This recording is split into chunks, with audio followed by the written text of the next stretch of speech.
Most of Dreamweaver's default options are fine, but sometimes you might want to change them. For example, clicking inside an HTML tag in Code View highlights both the tag and its matching opening or closing tag like this. If I click inside the nav element here, it highlights that tag. It also highlights the closing nav tag. And if I click inside the closing UL tag here, it highlights the opening UL tag as well. If you want to change the highlight color or turn off this behavior completely, you can do so in the Preferences panel, which controls a wide range of options. In this lesson, I'll go through some of the most useful, including setting the options for syncing with the Creative Cloud. To open the Preferences panel, on Windows, go to the Edit menu and select Preferences, which is down at the bottom. On a Mac, Preferences is on the Dreamweaver menu. The keyboard shortcut is Ctrl-U on Windows, Command-U on a Mac. And that opens this panel with a long list of categories on the left-hand side. I've got Code Coloring selected, and this is where you change the current tag highlighting. If you want to change the highlight color, click inside the color box here. That opens the color picker. I'm just going to drag down, get a darker gray, click away and then click apply. And you can see that the highlighting has changed. If you want to turn off the highlighting completely, deselect this Enable Tag Highlighting checkbox. And this is where you can change the entire color scheme in Code View. Now let's look at some of the other categories. I'm going to select General, which is at the top of the category list. The first option here, Show Welcome Screen. This is useful to know if you've turned off the welcome screen and want to re-enable it. The next option, Reopen Documents on Startup, is useful if you want Dreamweaver to automatically reopen documents that you were working with in the last session that you had Dreamweaver open. Moving down a bit further, use strong and M in place of B and I. For many years it was recommended to use strong and M for bold and italics, but that advice has now changed with HTML5.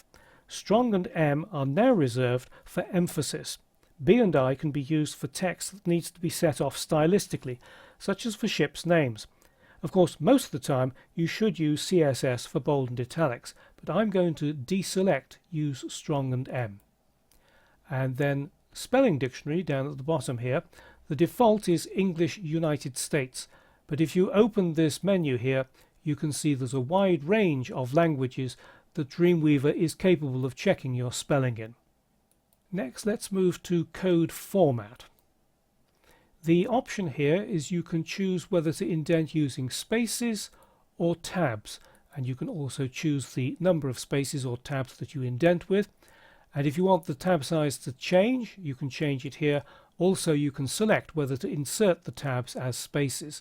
I'm going to insert my tabs as spaces and have 4 spaces in each tab. Next, let's look at CSS styles. You can choose whether to use shorthand for some properties. I prefer using shorthand for margin and padding, so I'm going to select that. Border radius is fine, border and border width is fine. I'm going to leave list style deselected and leave transition selected. At the bottom here, CSS Prefixes is for inserting vendor-specific prefixes, and they are used only for gradients. By default, WebKit is selected, but you don't need the vendor-specific prefixes in Firefox or Opera. However, Dreamweaver does give you the option to turn them on if you want to support them. Let's move next to fonts. And here you can change the font which is used for Code View and also the size of the font.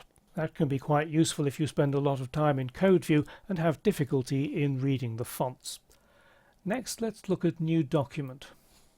Normally you don't need to change anything here, but the default document type is HTML5. If for some reason your organization requires you to use an earlier document type, then you can select that here. The default encoding is Unicode, UTF-8, which supports all of the world's written languages. You should change the encoding only if you know a lot of your target audience is using very old browsers and needs a specific language encoding. The final category that I want to look at is Sync Settings. This sets up your preferences for what Dreamweaver syncs to the Creative Cloud. By default, the settings to sync selected are Application Preferences, Site Settings, Keyboard Shortcuts, and Workspaces. And this can be very useful if you're working on two different machines, say a desktop in the office and a laptop elsewhere. The Creative Cloud will sync the settings between both machines. However, for keyboard shortcuts and workspaces to work, both machines need to use the same operating system. And in fact, the details of exactly which settings are synchronized are quite complicated. So I recommend that you click this link here to launch the help page to find out exactly what Dreamweaver is going to be syncing through the Creative Cloud.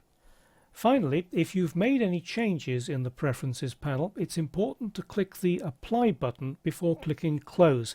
If you click Close on its own, the settings won't be saved. So I'm going to click Apply and then Close. So now you know how to make changes to the default Dreamweaver configuration by opening the Preferences panel. It's on the Edit menu on Windows and the Dreamweaver menu on a Mac.